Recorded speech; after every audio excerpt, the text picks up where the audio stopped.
Senior high school life is not easy, with different subjects, projects, and deadlines.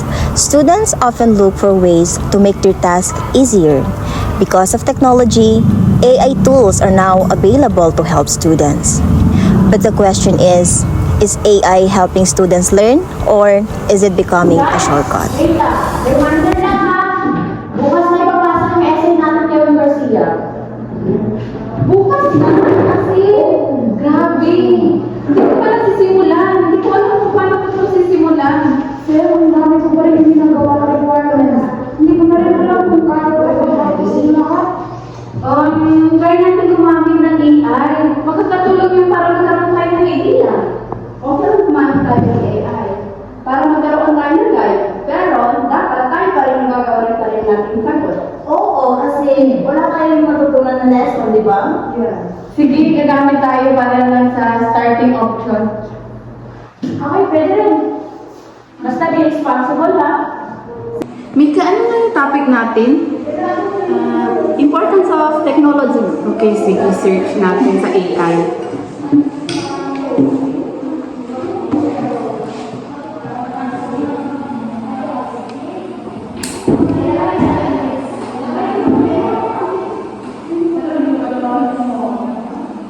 Andito na, may sagot ng AI, the importance of technology. Pwede natin gawing reference. Send mo na rin sa akin para may idea. Ay, sige, send ko sa inyo. Because of academic pressure, students sometimes forget the importance of Good using morning, AI class. responsibly. Good morning, ma'am! Class, gusto ko lang linawin kasi habang chinecheck ko yung assignment at pinasa ninyo, which is yung essay, napansin ko na pare-pareho yung idea. Ano pa ba yung mga examples na binigay niyo pareho din. And then yung may mga parts na halos magkakapareho kayo. Ma'am, ibig sabihin po ba may nangopya? Hindi ko naman sinabi may langopya. Pero, alam niyo ba yung essay, sarili opinion nyo, di ba? Pero sa tingin ko, maraming umasa na sagutin nyo na galing sa AI. So ano, gumamit ba kayo ng AI habang ginagawa yung assignment? Ha? Oh, yes, ano? To be honest, gumagamit pa talaga ako ng AI para mas maintindihan ko yung topic at magkaroon din ako ng ideas. Pero ma'am, yung sagot ko po, akin talaga yun. Okay. So, good idea na din naman yun. Okay, yun yung pagpapakita na responsible siya na sa paggagamit ng AI. Kasi hindi tayo pwede nakapag-depende lang sa AI, no? Ano naman yung iba?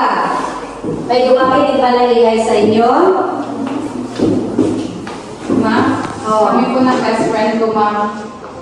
Mamit niyo po kami ng AI, ma'am. Opo, ma'am.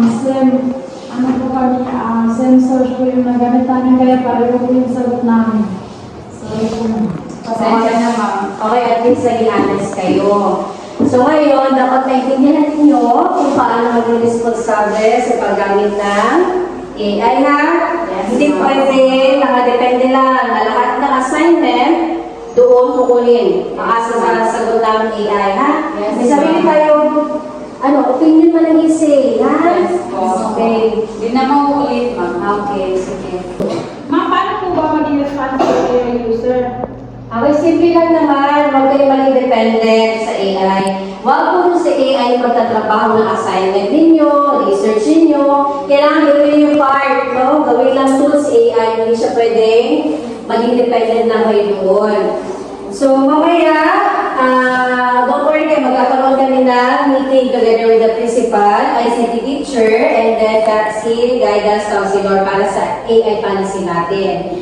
Para bukas, maipipresent ko sa inyo yung AI policy para mas maintindihan ninyo, no? Yung pagiging responsible AI user. Okay po, ma'am? Good morning, everyone. We are here gathered for a sole purpose, no? Equipment teachers, we are here for calling our attention for this matter about using the AI, no? Yes, ma'am. So, napansin ko po kasi na marami tayong estudyante na gumagamit ng AI. Pero, mga responsible users po sila. So, hindi pa rin malinaw sa kanila kung paano gumamit ng tama AI. So, gusto ko po sana magkaroon sila ng guidance para mas maging responsible AI user po sila. Okay, tama. Hindi natin mapipigilan ang technology, no? So, ang kailangan lang natin ay turuan sila na maging responsable sa paggamit ng AI. So, siguro ang ating guidance counselor ay may masasabi tungkol dito. Especially our ICT teacher, you are more knowledgeable. Maybe you are more knowledgeable about this. Yes, ma'am, I agree. AI can help the student with research, brainstorming, and understanding lesson. Pero kailangan pa rin nilang gamitin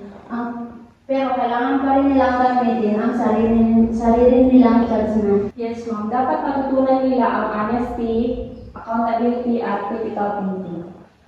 Okay, so magbibigay na lang po ako ng responsible AI use guidelines sa klase para magkaroon sila ng tamang direksyon po. Okay, yes, ma'am.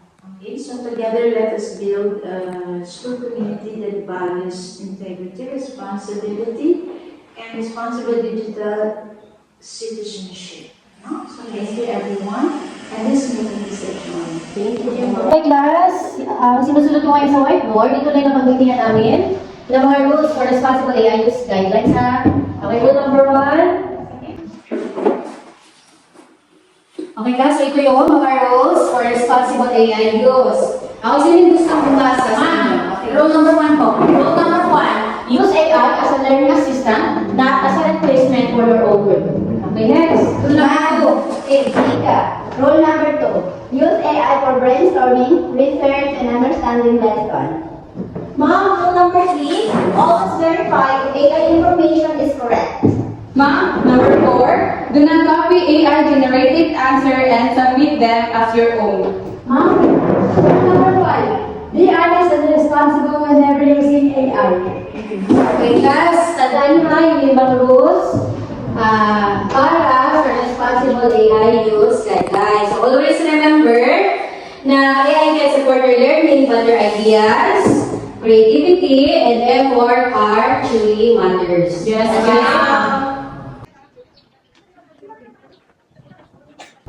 Uy, yan sila. Pwede natin interviewin.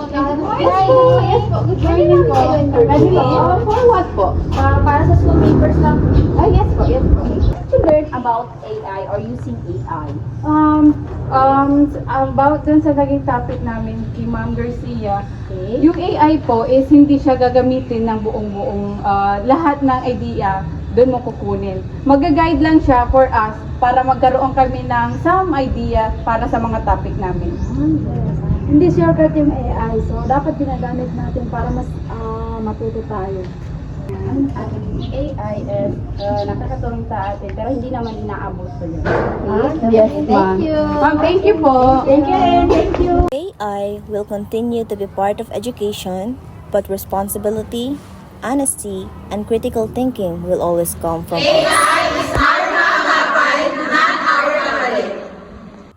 A responsible AI user does not let AI think for them. They use AI to improve their own learning.